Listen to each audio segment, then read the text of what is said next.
My name is Savi, and today we're going to be making a kale gratin, also known as a gratin, depending on the pronunciation.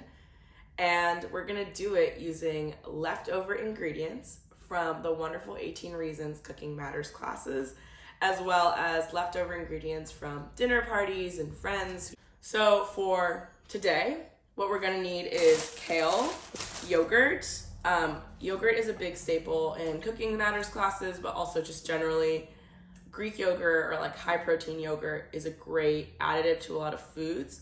So these are going to be like the main stars of the show.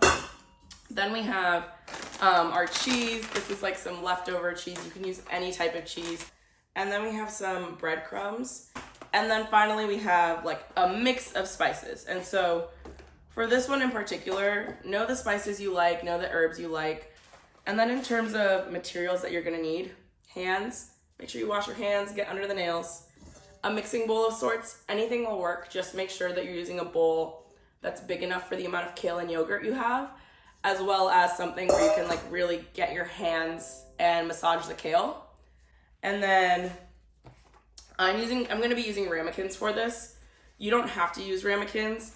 A great alternative is if you don't have ramekins, you can always use wonderful. So to get started, if your greens aren't pre-rinsed, you would want to rinse them.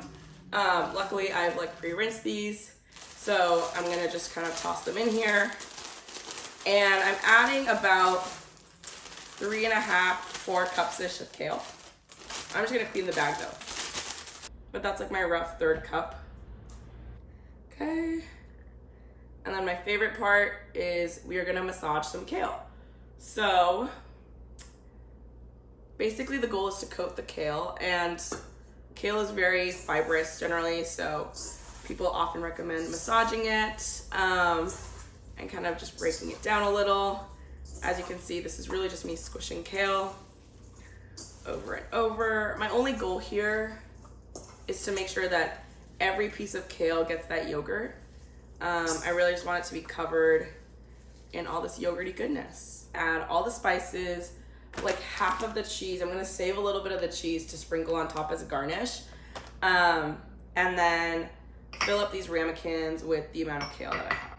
So honestly, like if I were telling you a proper recipe, I would say like a 1/4 teaspoon of everything. So at this point, all I've done is added the spices, added the cheese, like half the cheese, and you can see that it's just been blended together, like just mixed together, sorry, not blended, with a fork, a very technical process. And all I'm gonna do now is fill up each of these ramekins up to the point with some kale. Then I'm gonna top it with cheese and breadcrumbs. I'll show you that final product, and then they're gonna go into the toaster oven. So these are about to go into the toaster oven at roughly 375 for about 15 minutes, and then we'll bring them out. So now we have 4 ready to eat.